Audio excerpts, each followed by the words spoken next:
What you're hearing is the sound of a myth. A walking, rolling, 70-ton nightmare.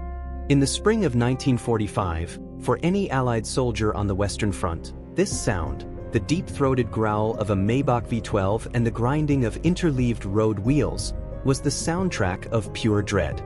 It was the sound of the Königstiger, the King Tiger. But this story isn't about the fear this beast inspired. It's about the shock of discovering what it lacked. This is the story of a handful of American GIs. Not generals, not spies, not engineers, but regular soldiers who stumbled upon a ghost, a crippled king of the battlefield. And in its steel guts, they found a secret that would flip the entire narrative of German technological superiority on its head.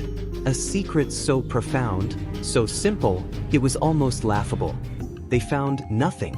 This is the story of how American soldiers captured a German king tiger and were stunned to discover it had no night vision.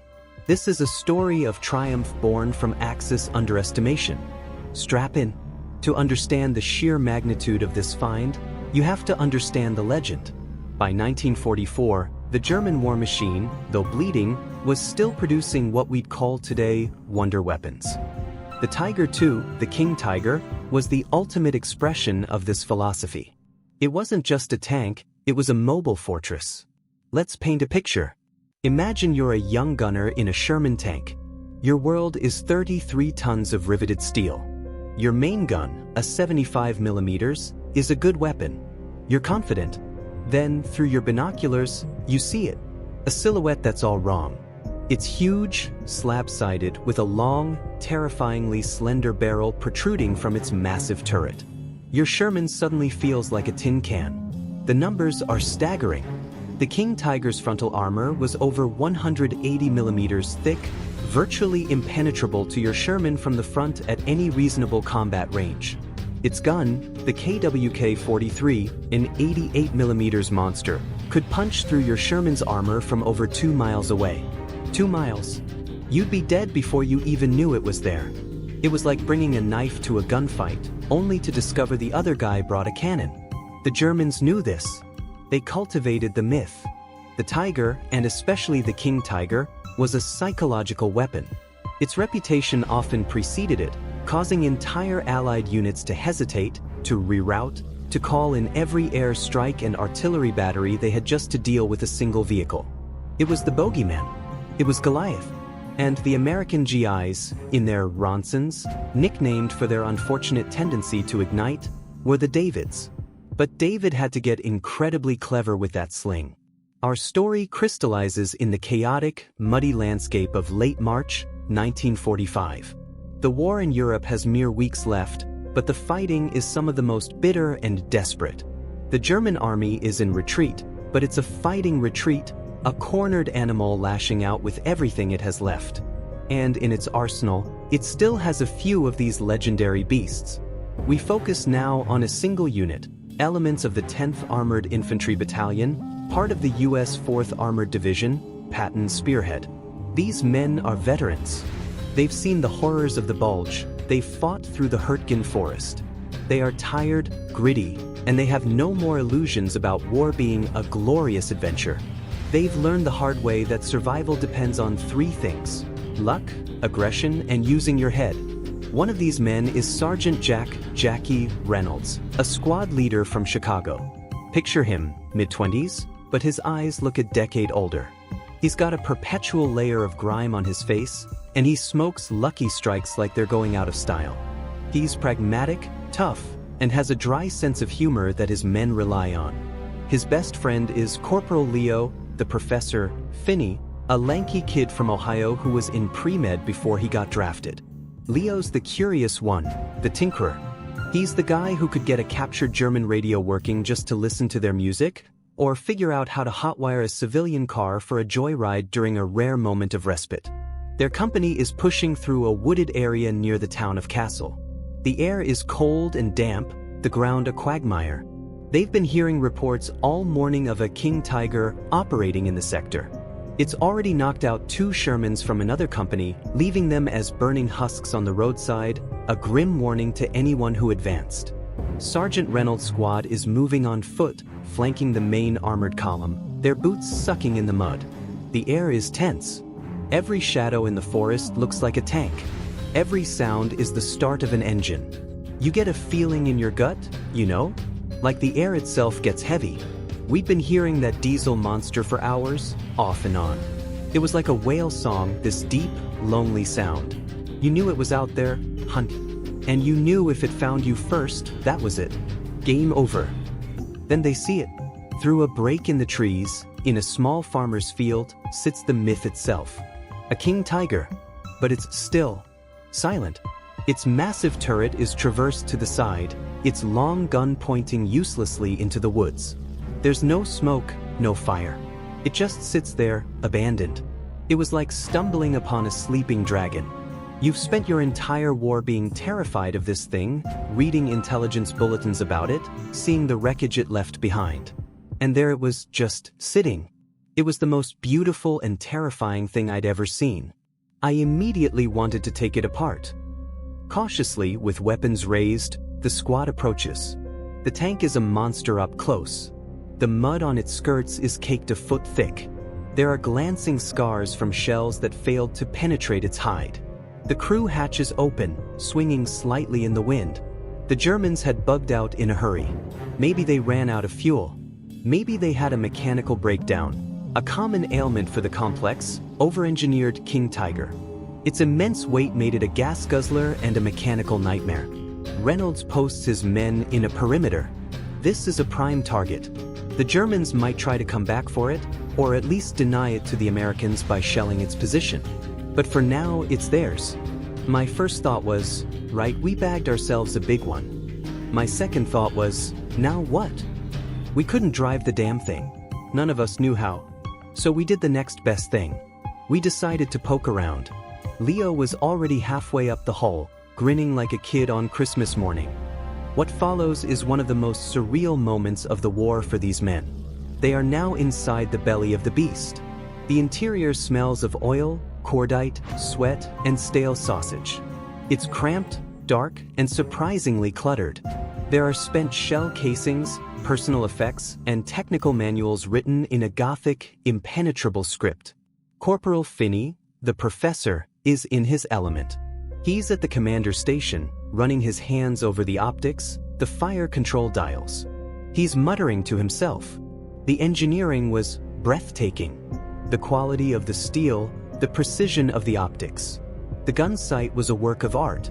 It had a zoom function, range-finding scales. It was light years ahead of what we had in the Sherman. I remember feeling a cold knot in my stomach. My God, I thought, if they can build these in the thousands, we're finished. But then Finney starts noticing things. Odd things. Or rather, the lack of things. He looks for a simple, standard piece of equipment that even the oldest, most beaten up Sherman had. A set of infrared driving lights, or at the very least, some kind of enhanced vision device for operating in low-light conditions. There's nothing. He calls Reynolds over. Jack, come look at this. Where's the blackout drive system? Where are the night lights? I shrugged. I didn't know what he was talking about. So, it's a tank, Leo, not a taxicab. But he had that look in his eye, the one he got when he was about to explain why the sky was blue or something. Finney explains. The Americans, by this stage of the war, had begun fielding rudimentary but effective infrared technology. They had devices like the sniper scope, an infrared rifle scope, and tanks were being fitted with infrared driving lights and viewers. It was primitive. It gave you a fuzzy, greenish image, but it was a massive force multiplier. It meant you could move and see and fight in the dark. The night, which had always been a time for rest and regrouping, was becoming a new battlefield. And the Americans were bringing the lights. And the King Tiger, this paragon of German engineering, this 70-ton behemoth that could kill from another zip code, had none of it. It was blind in the dark. Completely, utterly blind. Leo was practically vibrating. He said, "Don't you get it, Jack? They can't fight at night. This thing, this monster, it has to go to bed when the sun goes down." And that's when I started to laugh. It was a nervous, hysterical kind of laugh. We'd been so scared of this thing. And the whole time, it was afraid of the dark. Think about the sheer, profound irony of that discovery. The Germans had poured immense resources into building a weapon of unparalleled direct combat power. They focused everything on making it bigger, badder, and more impenetrable for a head-on fight. It was a dueling weapon, built for a chivalrous, by-the-book war that no longer existed. The Americans, on the other hand, were the masters of pragmatism. We couldn't outbuild the German quality, so we outproduced them with overwhelming quantity. We couldn't always win the direct duel, so we found ways to cheat. We used artillery like a sledgehammer, we used air power as a scalpel, and we were starting to master the night. We were fighting a modern war, while the Germans, in some ways, were still fighting the last one. So, as Sergeant Reynolds and Corporal Finney stood inside that captured king of tanks, a plan began to form. A dangerous, probably insane plan. What if they didn't just capture the Tiger? What if they turned its own weakness into a weapon? What if they used the night itself as their ally? But to do that, they'd have to hold the position. They'd have to keep this multi-million Reichsmark prize from being destroyed by a German counterattack or an overzealous P-47 pilot. And they were just one squad of infantry, alone in the woods, with a giant "shoot here" sign parked next to them.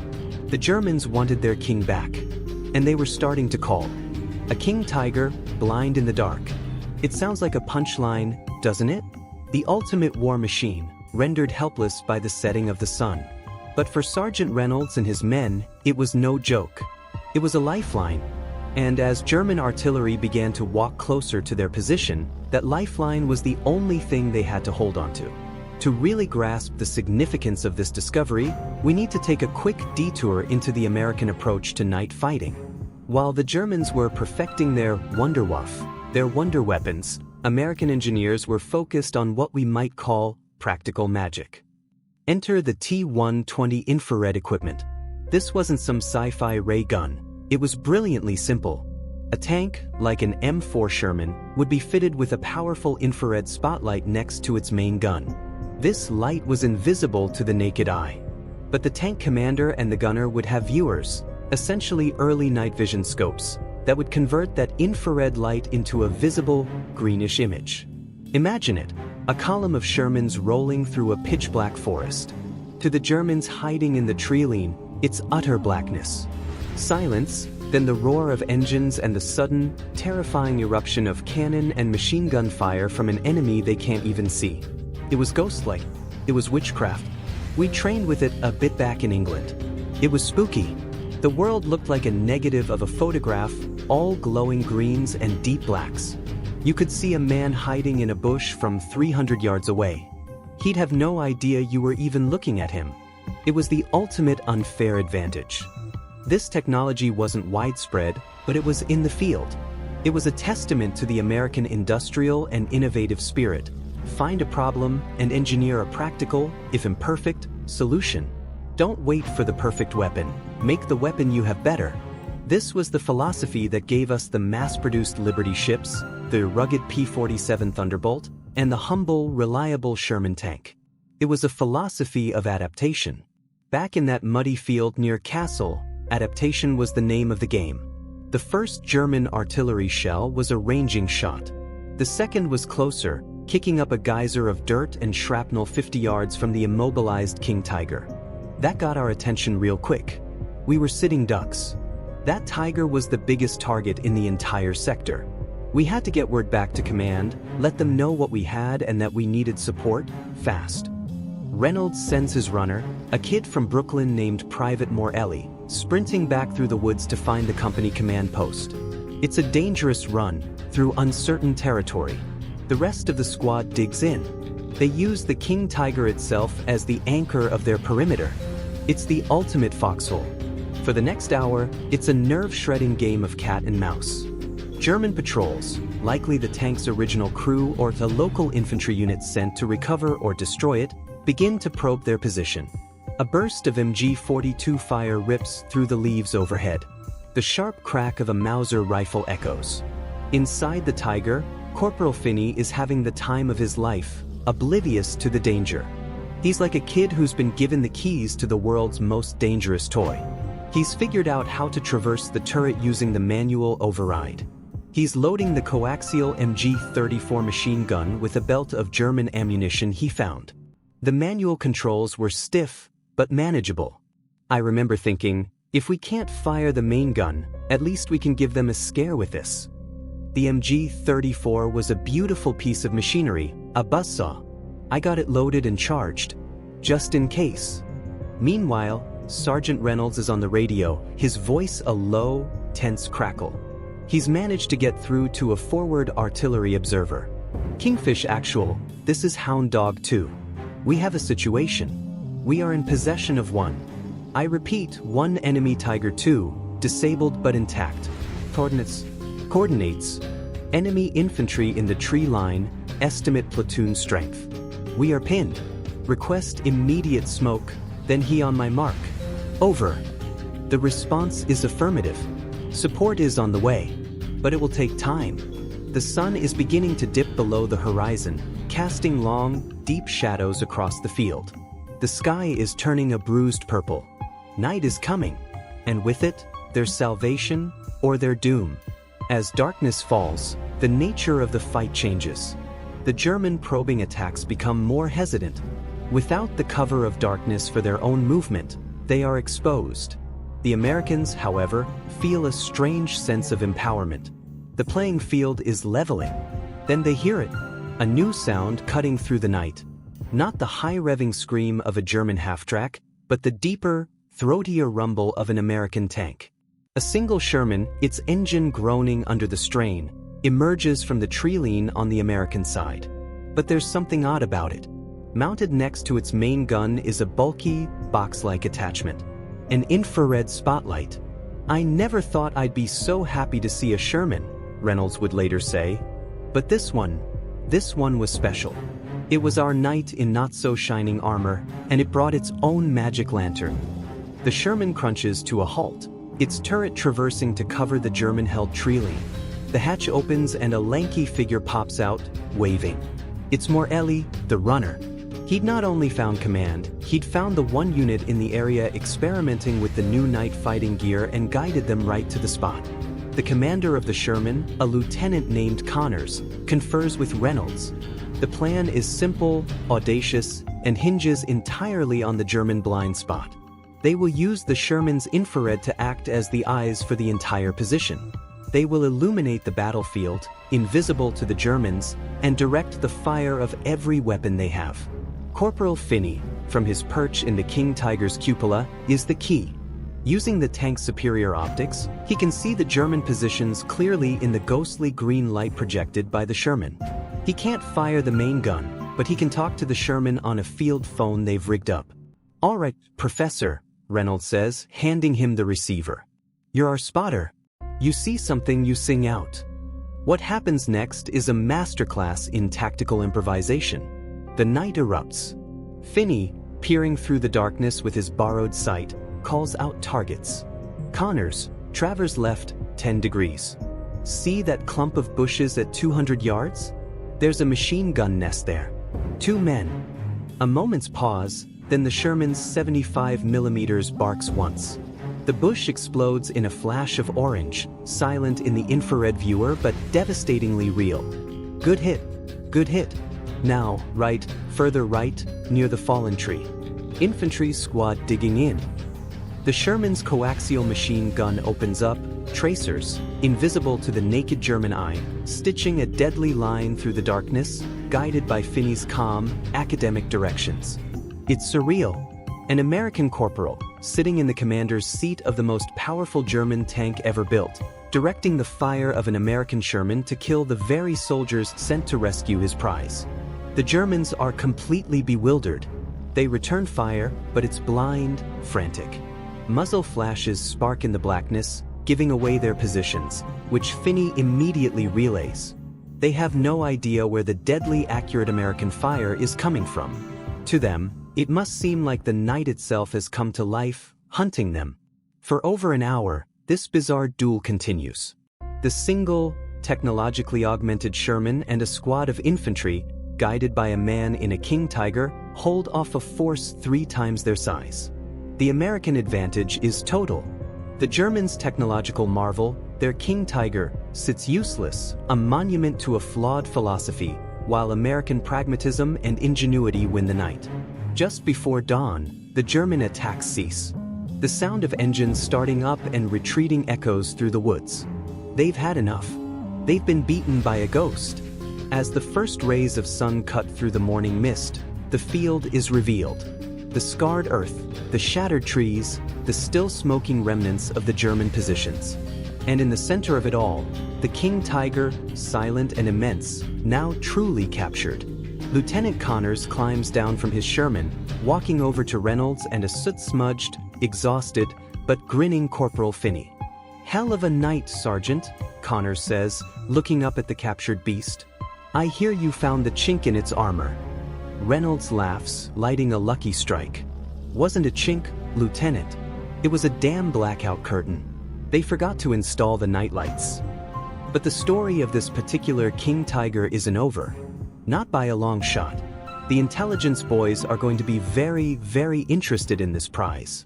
And the lessons learned this night, the stark contrast between German overengineering and American adaptive genius, are about to be studied at the highest levels. The beast's final mission, its most important one, is just beginning. And it won't involve firing a single shot. The gray light of dawn revealed the full, bizarre tableau. In the center of the chewed-up field sat the colossal, brooding form of the King Tiger, its dark gray paint scarred and smeared with mud. Around it, the smaller, more utilitarian Sherman looked almost like a loyal hound sitting beside its captured Wolf King. The air, once vibrating with the shriek of shells and the rattle of machine guns, was now heavy with the smells of cordite, damp earth, and cold diesel. Sergeant Reynolds took a long, slow drag on his lucky strike, the smoke burning a pleasant path into his tired lungs. The adrenaline that had kept him going through the night was ebbing, leaving behind a profound, bone-deep weariness. He looked at his men, their faces grimy and etched with exhaustion, but their eyes held a new, hard glint of pride. They had faced the myth, and they had won. Not by outgunning it, but by outthinking it. Lieutenant Connors stood with his hands on his hips, staring up at the captured Titan. "I still can't believe it," he muttered, shaking his head. "A whole damn King Tiger. Intel is going to have a field day with this." Corporal Finney, who had barely left the Tiger's cupola, was now conducting an impromptu tour for a few of the Sherman's crew. "And you see here," he was saying, pointing into the commander's vision block, "the optics are phenomenal, truly. But look," he gestured around the rim of the cupola, "no housing for an IR scope. No wiring conduits for auxiliary night fighting equipment. It's just not part of the design philosophy." One of the Sherman crewmen, a gunner named Kowalski, spat a stream of tobacco juice into the mud. "So the Supermen forgot to invent the flashlight? Hell, the professor, my pop's old tractor has a headlamp." Finney grinned. "Precisely, Private. They built a dueling pistol when the world had moved on to guerrilla warfare." The morning was spent consolidating the position. More elements from the 10th Armored Infantry arrived, securing a wide perimeter. A recovery team, a specialized unit with massive M26 Dragon wagon tank transporters, was dispatched from Division HQ. The news of the capture had traveled up the chain of command with lightning speed, and the priority was no longer just holding the ground, but extracting the prize. The recovery operation was a spectacle in itself. The King Tiger, for all its fearsome reputation, was a mechanical prima donna. It wouldn't start. Its transmission, notoriously fragile, was likely shot. The recovery crew, a bunch of no-nonsense mechanics in greasy coveralls, swarmed over it like ants on a discarded beetle. Typical Kraut over-engineering, the master sergeant in charge grumbled, peering into the engine bay. "Needs a PhD just to change the spark plugs. All right, boys, we're dragging her out." They spent hours winching, digging, and cursing, using the powerful winches on the Dragon wagon to slowly, painstakingly, drag the 70-ton behemoth onto the heavy-duty trailer. It was a symphony of straining. Steel cables and roaring diesel engines. Finally, with a last, groaning shudder, the King Tiger was secured. It was a prisoner of war, chained down and destined for interrogation. For Reynolds and his men, there was a brief moment of respite. They were pulled from the line, given hot chow, a miraculous event in itself, and a chance to clean their weapons and themselves. But the war hadn't stopped. As they sat on the fenders of a truck eating lukewarm stew, they could hear the distant thunder of the front line rolling ever eastward. "You think they'll give us a medal for this, Sarge?" one of the younger privates asked, his mouth full of food. Reynolds snorted. "They'll probably give us a piece of paper that says, 'Good job,' and send us back out there to find another one. But we did good. Remember that. We did real good." The captured king tiger began a slow, carefully guarded journey to the rear.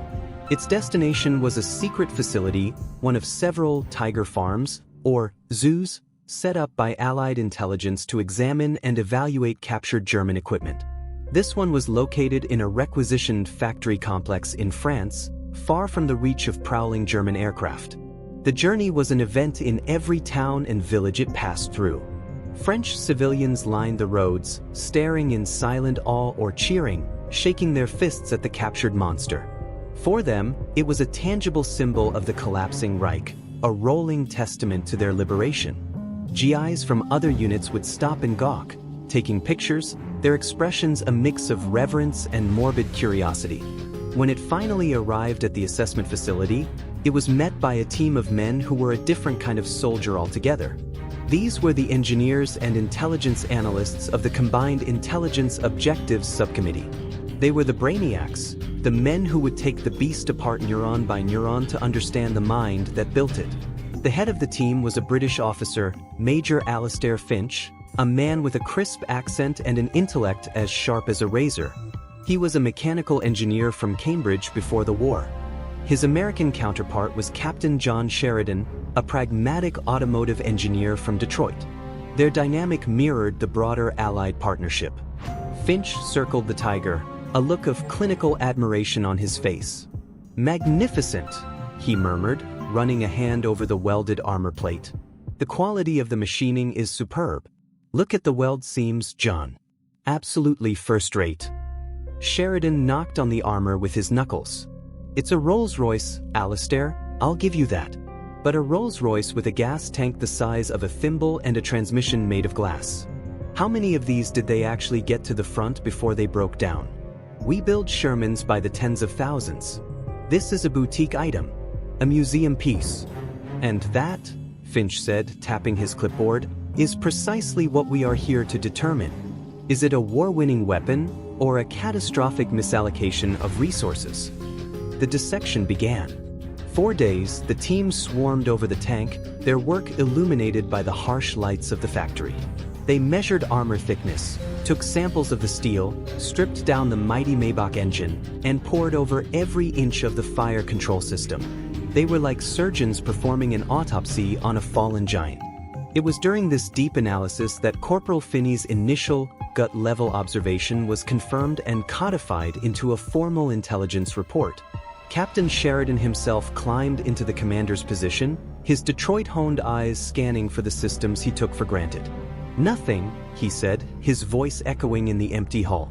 "Alistair, get in here.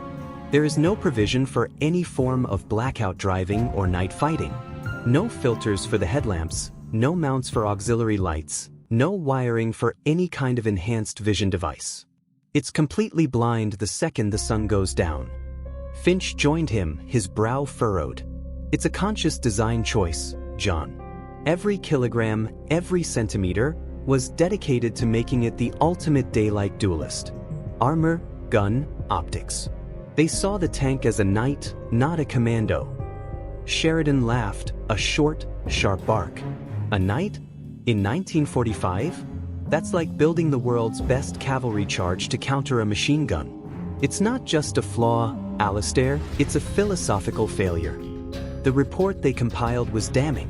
It praised the King Tiger's raw power and protection, but highlighted its critical vulnerabilities.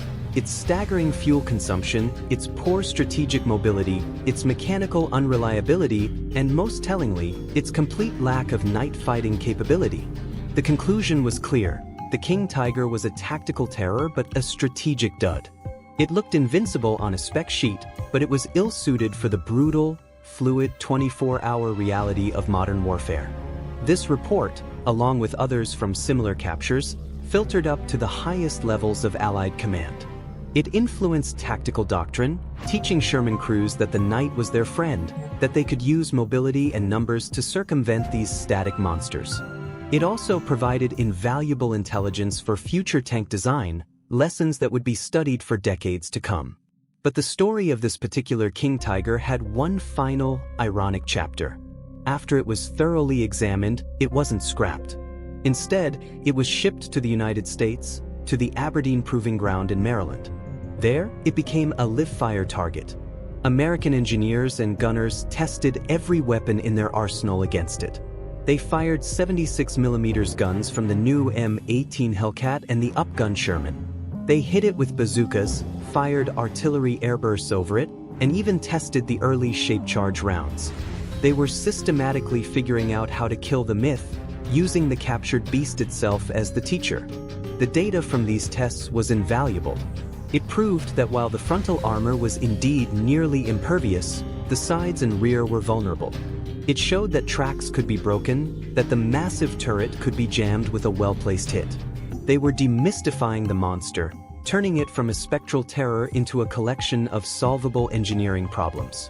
The King Tiger that had once dominated a French field, that had inspired such fear, ended its days quietly pockmarked and scarred on a firing range in Maryland, its final contribution to the war effort being to teach its enemies exactly how to destroy its brothers.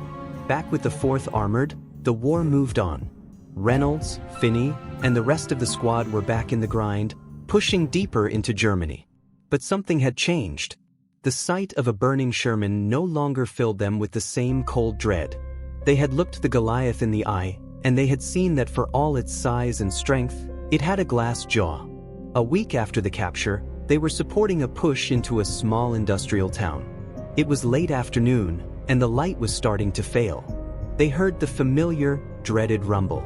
Another King Tiger, supported by Panzer Grenadiers, was dug in at a factory gate, blocking the advance.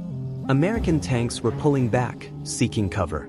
Sergeant Reynolds looked at Corporal Finney, a slow grin spreading across his face. "All right, Professor. It's getting dark. You know what that means." Finney nodded, hefting his M1 Garand. "It means their king has a curfew." Reynolds got on the radio. "All Hound Dog elements, this is 2. Hold your positions. Do not engage frontally.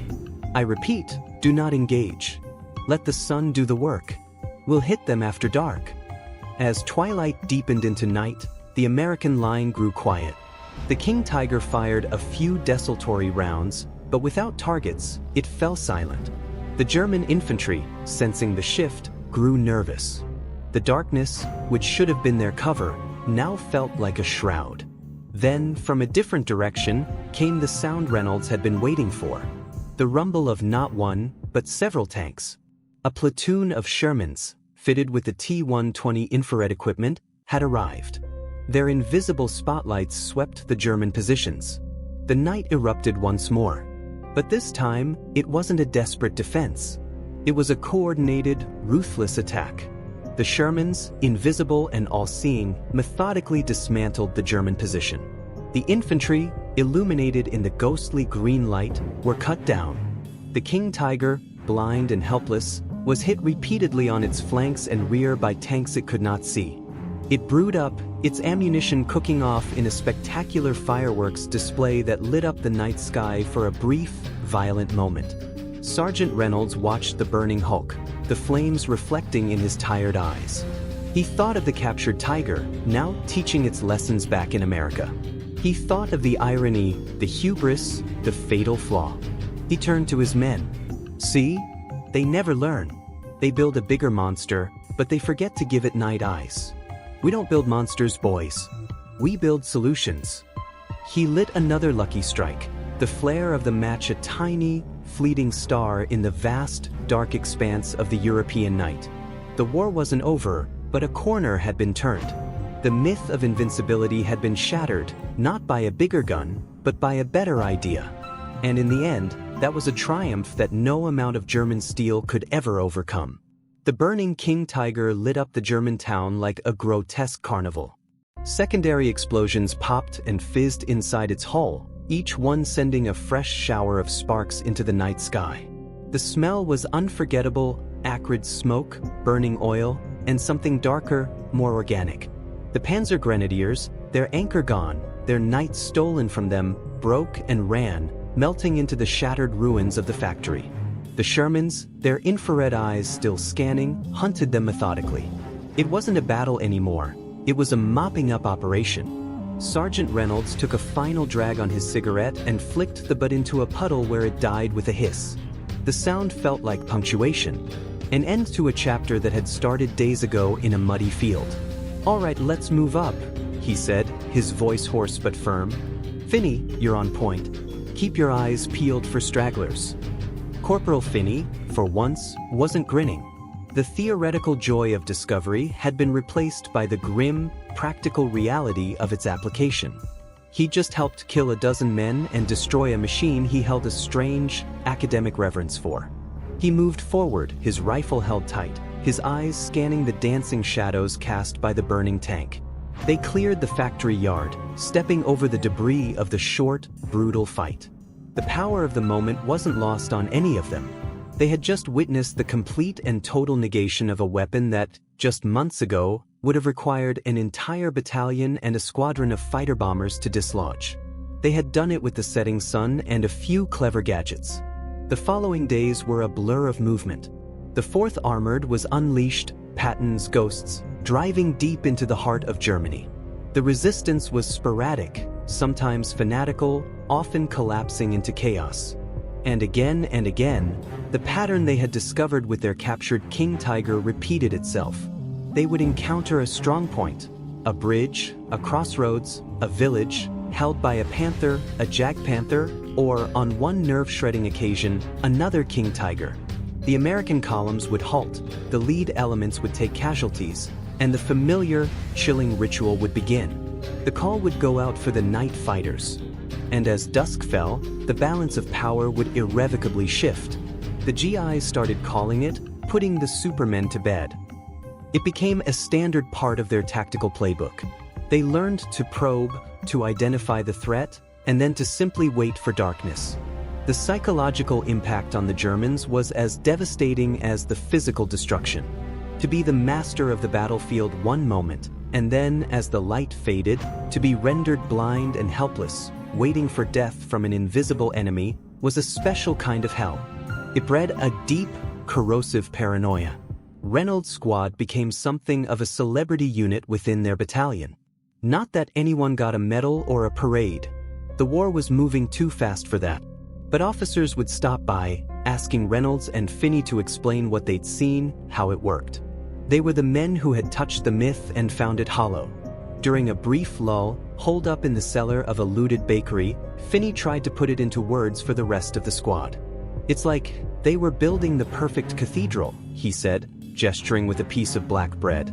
"Every stone perfectly cut, every stained glass window a masterpiece. But they forgot to put in a roof. The first storm that came along, the whole thing got flooded." We're the storm. Private Kowalski, who had transferred to their squad after his own was decimated, grunted. "All I know is, my pucker factor goes down about 1,000% once the sun drops. I'll take a fuzzy green picture over a big kraut gun any day." The war was becoming a rout. The evidence of German desperation was everywhere. They began finding tanks abandoned by the roadside, out of fuel, their engines destroyed by their own crews. Some had been hurriedly painted with crude white surrendering crosses. The invincible war machine was grinding to a halt, its parts seized, its fuel tanks dry. It was during this headlong advance that they stumbled upon another scene that drove the lesson home. In a small forest clearing, they found a motorized column that had been caught from the air by a flight of P-47 Thunderbolts. It was a graveyard of vehicles. And among them, like a beached whale, was a King Tiger. It was untouched by aircraft cannon fire. It hadn't been killed by a bomb or a rocket. It had simply stopped. A large handwritten sign was propped against its massive tracks. The single word, written in chalk, said it all: benzene. Fuel. The crew had just walked away, leaving their multi-million Reichsmark wonder weapon to the elements. It was the most damning indictment of all. The beast was a prisoner of its own insatiable appetite. Reynolds walked up to it, placing a hand on its cold, hard flank. It felt less like a weapon now and more like a fossil, the remains of a doomed species. "See, Leo," he said without turning around, "you can't eat prestige. You can't drink superiority. In the end, it all comes down to gas and beans and bullets." Finney nodded, his curiosity now tempered by a weary sadness. "They built for the battle, Jet. We built for the war." The final days of the war in Europe unfolded in a frantic, chaotic rush. The news of Hitler's suicide, the fall of Berlin, the link-up with the Russians, it all came in a torrent of radio broadcasts and wild rumors. For Reynolds and his men, the end came not with a bang, but with a bewildering silence. They were in a small Austrian village, nestled in the foothills of the Alps. The sun was shining. The birds were singing. And a German major, his uniform immaculate, his posture rigid, formally surrendered his entire battalion to a bewildered American lieutenant. The war was over. The silence was the strangest thing. After months of constant artillery thunder, small arms fire, and the roar of engines, the sudden quiet was deafening. Men stood around, looking lost, not knowing what to do with their hands. Some laughed, some cried. Most just sat down, too tired to feel much of anything. A few weeks later, as the army began the slow process of sorting itself out for occupation duty, Sergeant Reynolds and Corporal Finney found themselves with a rare 48-hour pass. They hitched a ride on a supply truck heading to a newly established rest center near Frankfurt. The city was a wasteland of rubble, but the Americans had set up a PX and a movie theater in a less damaged part of town. As they walked through the streets, they saw something that made them stop dead in their tracks. Parked in a town square, surrounded by a crowd of gawking GIs and German civilians, was a tank.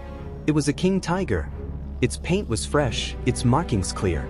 A small, hand-painted sign next to it read, "Captured German King Tiger. On display for V-Day."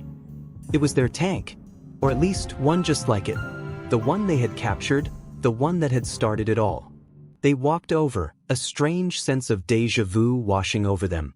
It was surreal to see the object of so much fear and effort sitting here, inert, a museum piece already, while the war's embers were still warm. A young, clean-shaven MP was standing guard, looking bored. "Where'd this come from, Corporal?" Reynolds asked. The MP shrugged. "Dunno, Sarge. Shipped it in from some collection point. Intel guys went over it, now it's a tourist attraction. Pretty neat, huh? A Real King Tiger." Finney ran his hand along the familiar armor. "Yeah," he said softly. "Neat." They stood there for a long time, just looking at it. The monster in the square. It no longer looked menacing. It just looked heavy and sad. "You know," Finney said finally, "in 1,000 years, some archaeologist is going to dig this thing up. And he's going to look at the armor thickness and the size of the gun, and he's going to assume it was the most powerful, dominant weapon on the battlefield." Reynolds lit 2 lucky strikes and handed one to Finney. "Yeah, he will. But he'll be wrong. Because he won't find the stuff that ain't there. He won't find the night vision. He won't find the fuel gauge that didn't read empty. He'll see the cathedral, but he'll miss the missing roof." They smoked in silence for a while, watching as a group of German children, under the watchful eyes of their mothers, cautiously approached the tank. One brave little boy reached out and touched one of the massive tracks. "The professor was right," Reynolds said, grinding his cigarette under his heel. "It was a philosophical failure. They thought war was about making the biggest hammer. We knew it was about being the smartest nail." They turned and walked away, leaving the King Tiger to its fate as a curiosity. They had a war to forget, and lives to start figuring out how to live. The beast was captured. The night belonged to them. And in the end, that was the only victory that truly mattered.